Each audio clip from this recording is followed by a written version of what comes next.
देखिए यहाँ पर एक प्रश्न है, ये पूरा नोट्स 2 हम लोग नोट 2 बता रहे हैं आपको, मैकेनिकल प्रॉपर्टी ऑफ सॉलिड का। तो यहाँ दिया है the diameter of a wire is 2 × 10⁻⁻² metre. The force required to double its length 2 into length. The value of Young's modulus दिया हुआ है। डायमीटर यहाँ दिया हुआ 2 × 10⁻⁷। तो डायमीटर दिया हो तो रेडियस आधा कर लेंगे, और the force required to double its length, तो यहाँ पर del L/L 1 हो जाएगा। इसको आप दूसरे तरीक़ा से भी ट्राई कर सकते हैं, Young's modulus force by area भी लगा सकते हैं, केवल फोर्स बाई एरिया, या फिर एल को x मान लिया जाए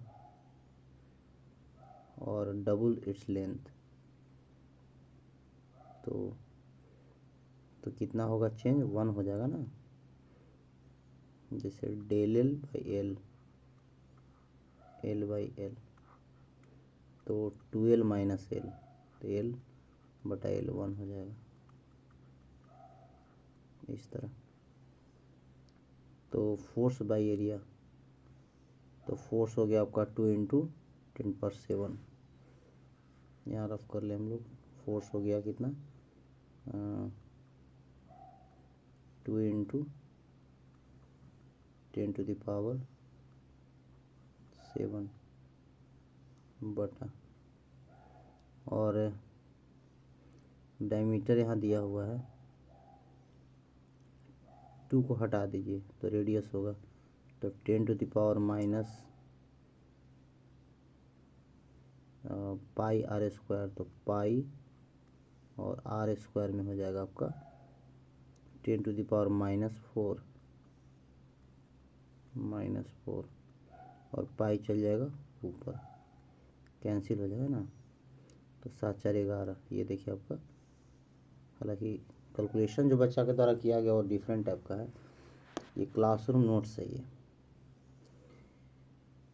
an iron rod of length 2 m and cross-sectional area 50 mm² stretched by 0.5 mm when a mass of 250 kg is hung from its lower end, Young's modulus of iron is निकालना है। नहीं, ये आपको मास 250 kg, तो हाँ यंग्स मॉडुलस निकालना है।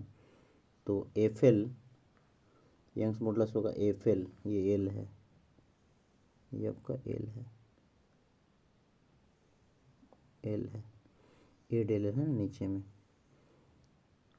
तो चूँकि मास निकालना है आपको, तो यहाँ से आप डिराइव कर सकते हैं कि F = यंग्स मॉडुलस ए तो डायरेक्ट दिया हुआ, चेंज नहीं करना, A del L/L, और यहाँ mg कर देंगे, है ना, इसकी जगह पर। तो यहाँ से देखिए m का फार्मूला दिया हुआ है, हालांकि πr² कर दिया गया, लेकिन एरिया पूरा दिया हुआ है। 250 यहाँ रख दिए यंग्स मॉडुलस, और ये डायरेक्ट πr² के जगह पर 50 m², 50 × 10⁻⁶ हो जाएगा। और ये जो del L दिया हुआ 0.5 × 10⁻³ और L का मान 2 मीटर है और G का मान 9.8। तो फिर आप आराम से बना सकते हैं, इसको खाली कटा देना है, आ जाएगा।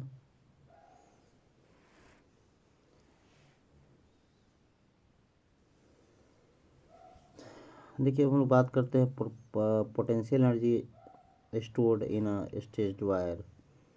Suppose a wire whose Young's modulus gamma, length L and cross-sectional area A. An external force is acted on one end of the wire so it is elongated by del L. Then we have to discuss the potential energy stored in a stressed wire.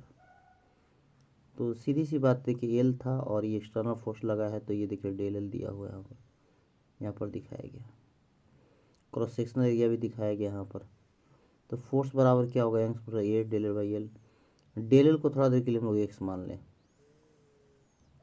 तो work done का formula होता है F D x, 0 से x तक limit ले लिए। अब इस फोर्स को यहाँ पर पुट कर दिए, इस फोर्स को इसमें पुट कर देना, तो ये हो जाएगा। और डी एक्स एक्स वेरिएबल होगा डी एक्स के लिए, है ना, एक्स स्क्वायर बाई 2। तो यहाँ पर आपका आप लिमिट बैठा सकते हैं, डायरेक्ट समझ से 0 से एक्स में क्या हो जाएगा, वर्क डन बराबर, यहाँ जस्ट मैं लिख देता हूँ, वर्क डन बराबर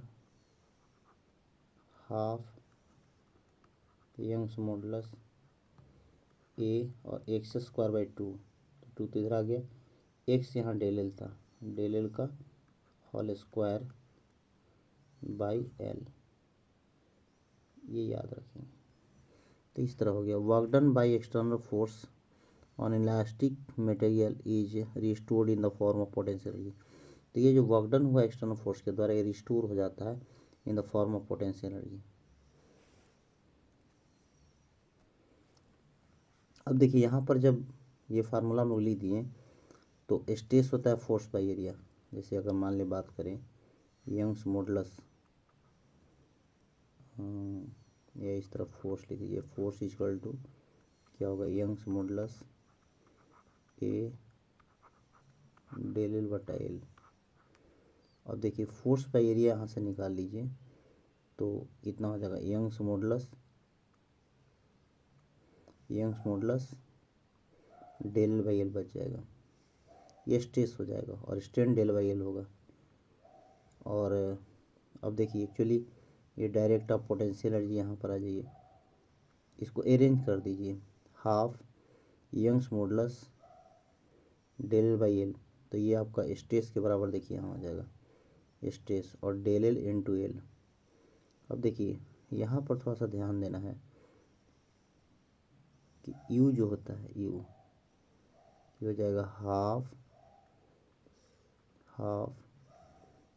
Young's modulus del L by L. अब देखिए यहाँ डेल एल है, तो डेल एल में एल से डिवाइड कीजिए, और फिर एल ए पहले से ये है, तो यहाँ पर आप देख सकते हैं ये जो टर्म होगा ये पूरा ये हो जाएगा स्ट्रेस, और ये हो जाएगा स्ट्रेन, और ये हो जाएगा वॉल्यूम। तो ये आपका हो गया यहाँ पर। तो वर्क डन पर यूनिट वॉल्यूम या potential energy per unit volume कभी पूछेगा तो हाफ स्ट्रेस गुना स्ट्रेन। अब इसे जस्ट एक प्रैक्टिस के लिए क्वेश्चन दिया हुआ है कि अगर मान लिया जाए,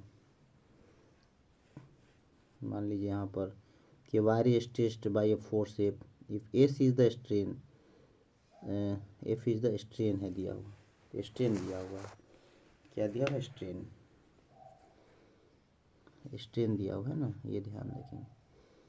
तो developed and Young gamma is the Young's modulus of the material, then work done पर यूनिट वॉल्यूम। तो फार्मूला तो चूँकि आप जानते हैं कि फार्मूला तो ऑलरेडी डब्ल्यू बाई भी हाफ स्ट्रेस गुना स्ट्रेन होता है। अब देखिए यहाँ पर स्ट्रेन दिया हुआ, ये आपका एस दिया हुआ है, तो अब हम लोग को ये निकालना है, केवल ये निकालना है। तो Young's modulus stress by strain हो गया, तो स्ट्रेस बराबर कितना हो जाएगा, इस फार्मूले से गामा इंटू एस हो जाएगा। अब इस स्ट्रेस का वैल्यू यहाँ पुट कर देंगे, तो कितना होगा, W by V Young's modulus S square by 2, ये हो जाएगा। इस तरह हम लोग इसको कर पाएंगे। अब देखिए जो नेक्स्ट है page, a force F is applied on a wire of length 2 metre and is stretched by 1 mm, area दिया हो 1 mm स्क्वायर एंड इतना वर्क डन। तो बस केवल पुट कर देना है। देखिए सारा डाटा दिया हुआ आपको, इसमें कोई परेशानी नहीं है। देखिए सारा डाटा दिया हुआ है, बस एसआई में कर देंगे। अगर मान लीजिए 1 mm है तो हो जाएगा आपका 10⁻³ metre, 1 mm square 10⁻6 metre square. यहाँ देखिए मीटर स्क्वायर, और यंग्स मॉडुलस दिया हुआ है 2 × 10⁻11, बस रख दीजिए, आ जाएगा just answer. A steel wire of length 4.7 metre and cross sectional area 3 × 10⁻5 metre square stretches by the same amount as a copper wire of length 3.5 meter, cross section area of 4 × 10⁻5 metre square under a given load. अर्थात given load का मतलब हुआ force same हो गया। Given load का मतलब क्या हुआ? फोर्स सेम हो गया। कभी भी रहेगा गिवन लोड तो आपको समझना होगा कि एफ भी सेम है ना, ये ध्यान देना है। What is the ratio of the Young of steel to the copper? तो बस फार्मूला याद रखिए यंग्स मॉडुलस का, FL by A del L, और जस्ट वही चीज़ लिखा हुआ है। अब स्टील के लिए फोर्स सेम है ना, और L का मान 4.7 मीटर है। एरिया दिया हुआ है डेल L 1 मान लिया गया था, दोनों के लिए सेम है, इसलिए stretches by the same amount 1 माना है। आप नहीं मानिएगा तो कट जाएगा, फिर उसी तरह रेस्पेक्टिव जो वैल्यू है इसमें रख देंगे। तो ये लगभग 1.79 या 69 आता है, तो 1.8 इसको आंसर कर लेंगे।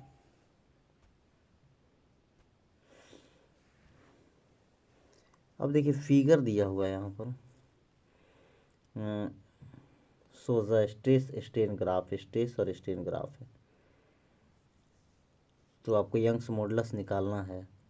तो देखिए जो स्ट्रेट लाइन होता है ना, एनसीईआरटी का ऐसे क्वेश्चन है, तो स्ट्रेट लाइन देखिए यहाँ पर, तो स्ट्रेस और स्ट्रेन चूँकि स्लोप हो जाता है तो 150 × 10⁶ और बटा 0.002, तो इस पॉइंट को कटाएंगे तो इसी से 150 से 3 जीरो बढ़ गया, 1 2 3 है ना। तो फिर इसको कैलकुलेट कर लेंगे। यहाँ 10⁻, ये बगल में छूट रहा है, 10⁻6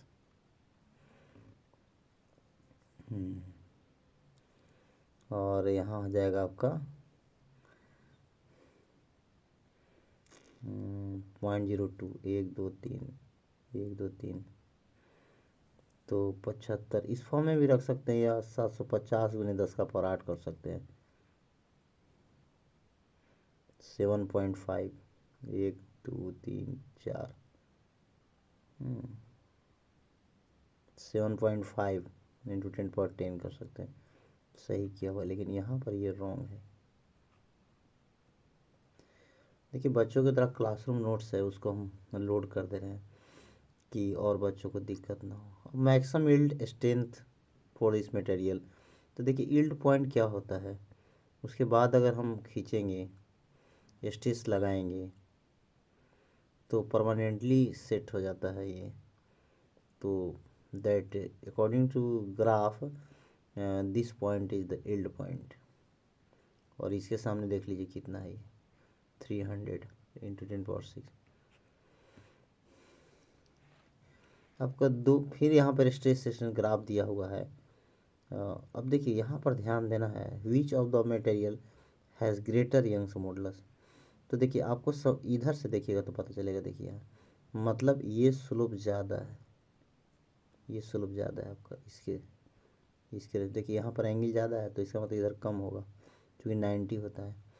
तो चूँकि स्लोप जो है, स्लोप यहाँ पर जो स्लोप है ए का ज़्यादा है, अर्थात जो यंग्स मॉडुलस जो होगा ए का और ज़्यादा होगा, यंग्स मॉडुलस ए ज़्यादा होगा यंग्स मॉडुलस बी से, और जिसका यंग्स मॉडुलस ज़्यादा होता है वो ज़्यादा इलास्टिक कैरेक्टर रखता है। तो ये बात समझना होगा,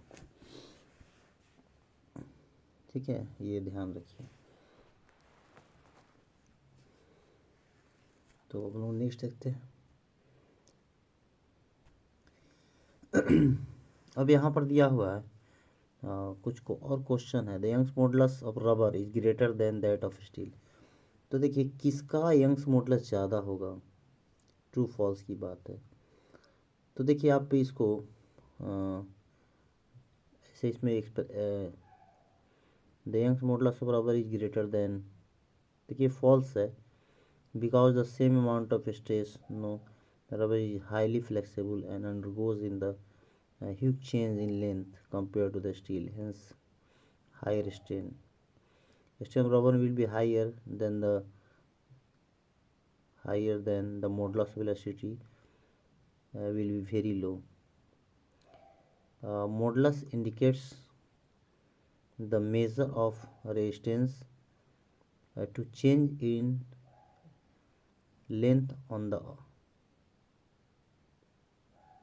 application of stress. देखिए इसको आप सिद्ध कर सकते हैं, जैसे मान लिया जाए कि एक ये रबड़ है और ये स्टील है, इसको रबर कह दीजिए, इसको स्टील कह दीजिए, दोनों पर फोर्स सेम लगाइए, ठीक है, इस पर भी फोर्स सेम लगा रहे हैं, इनिशियली लेंथ भी सेम ले लें।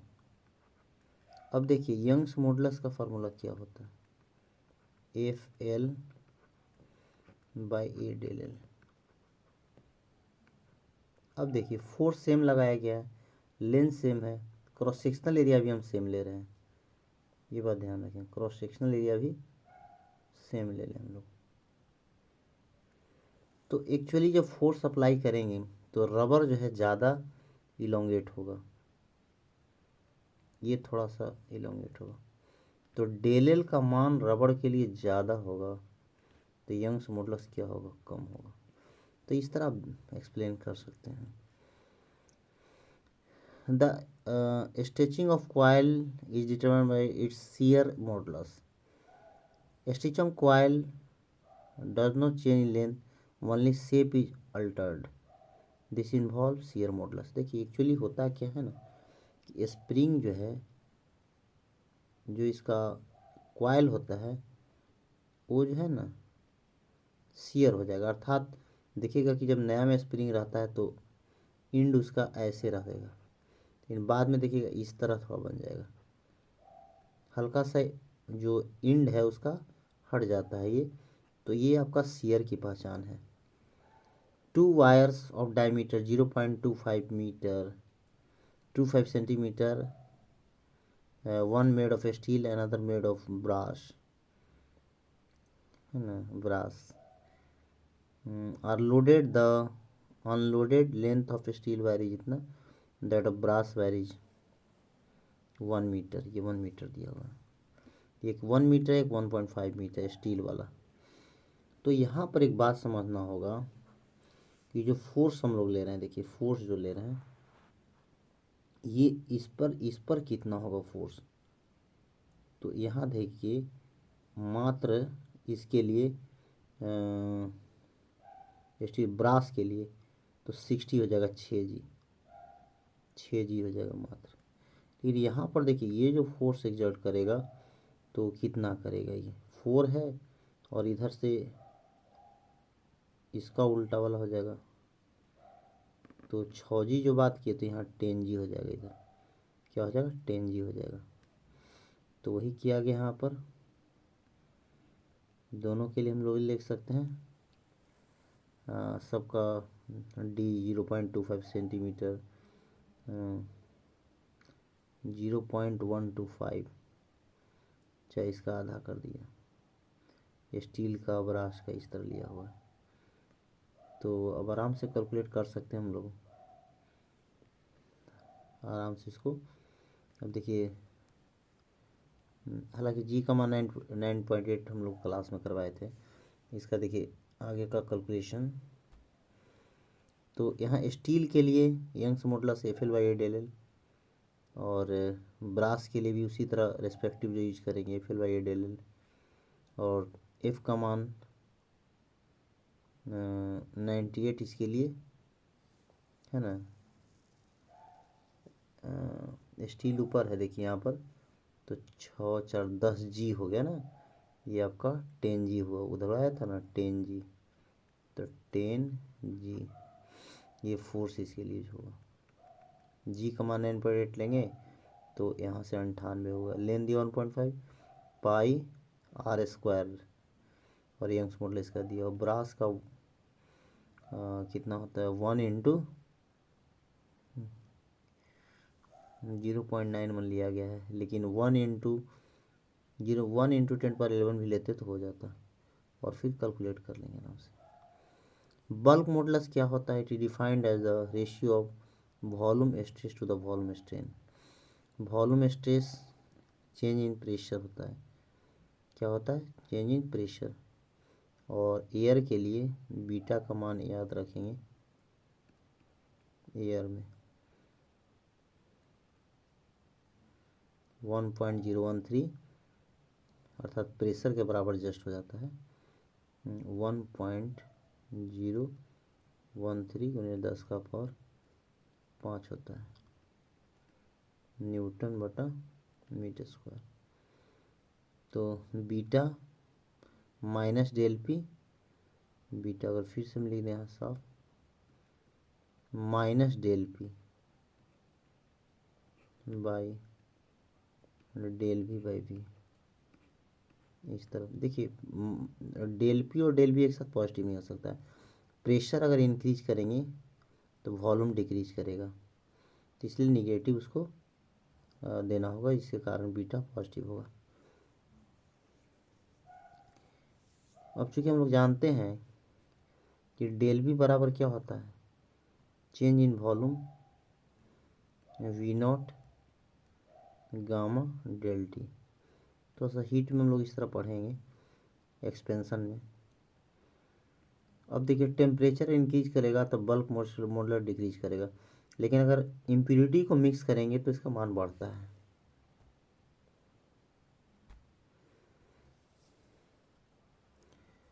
अब थोड़ा सा हम लोग बात कर ले प्रेशर क्या होता है, फोर्स बाय एरिया होता है।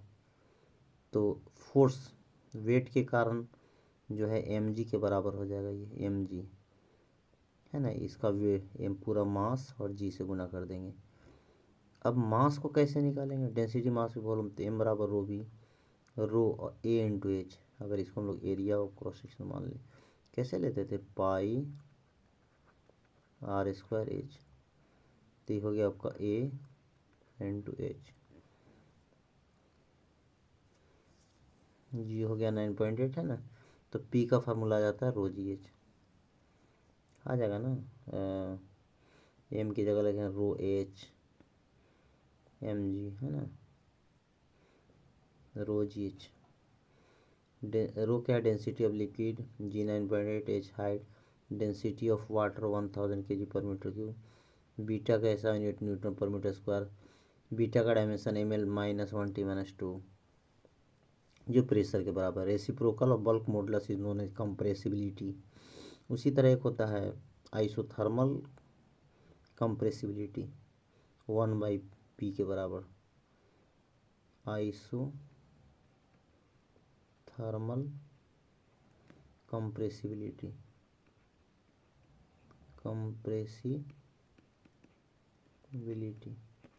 ये होता है 1/p। कभी अगर यूज आ जाए तो कर सकते हैं।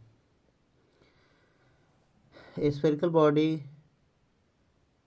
contracts in volume by 0.1% when taken to 6 meter deep in sea. Find the bulk modulus of the material. तो यहाँ पर देखना है एक बात कि डेल वी बाई वी 0.1 है, अर्थात 0.1/100 कर देंगे। अब पॉइंट को भी हटाएंगे तो 1000 हो जाएगा।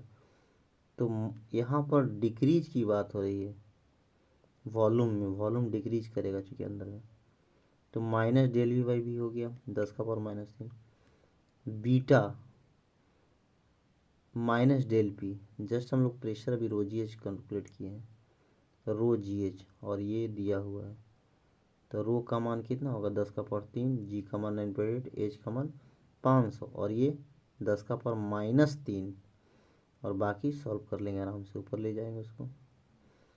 तो 98 × 5 490 होता है, पावर को इक्वेट कर लेंगे। तो ये इस तरह हम लोग इसको कर सकते हैं।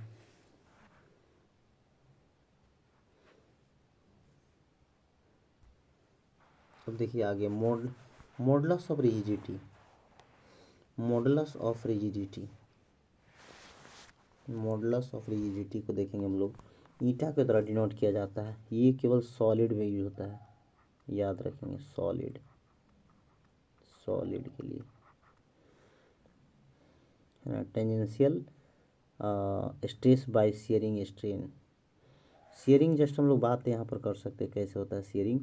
जब टेंजेंशियल फोर्स लगता है यहाँ पर, तो आप देख सकते हैं यहाँ पर क्या होगा, ये जो साइड है थोड़ा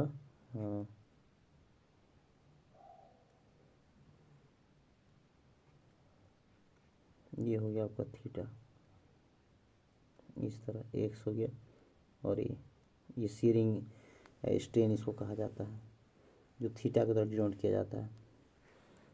तो बस केवल इसमें डिवाइड कर देंगे, है ना। इस तरह देखिए, the portion A B C D is fixed, नीचे वाला बेस जो है फिक्स रहता है, and tangential force is acting along upper face due to the which the vertical side displaces the angle. तो ये थोड़ा सा एंगल ये होगा, चूँकि नीचे वाला फिक्स है, इसके कारण जो है ऊपर वाला साइड का डिस्प्लेसमेंट हो जाएगा।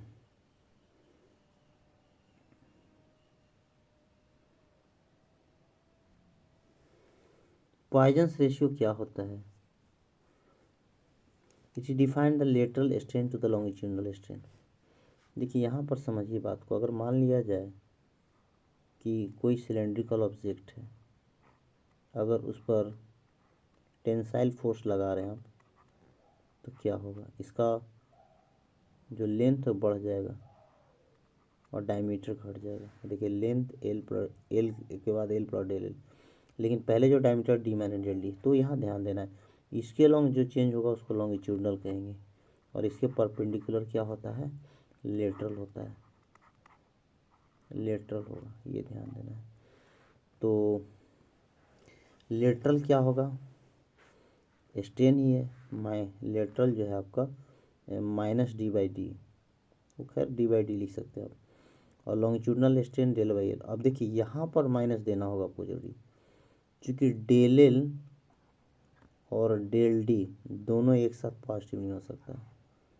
अगर लेंथ इंक्रीज कर रहा है तो डायमीटर को डिक्रीज करना होगा, ठीक है। अगर कंप्रेस कर रहा है, लेंथ घट रहा है, तो डायमीटर को डिक्रीज करना होगा। तो इसका जो पॉइजन्स रेशियो होता है उसको सिग्मा के द्वारा डिनोट किया जाता है, और जो इसकी थ्योरेटिकल वैल्यू होता है -1 to 0.5 होता है, जबकि प्रैक्टिकल जो वैल्यू की बात करेंगे जो आम जिंदगी में, वो 0 से लेकर 0.5 के बीच होता है।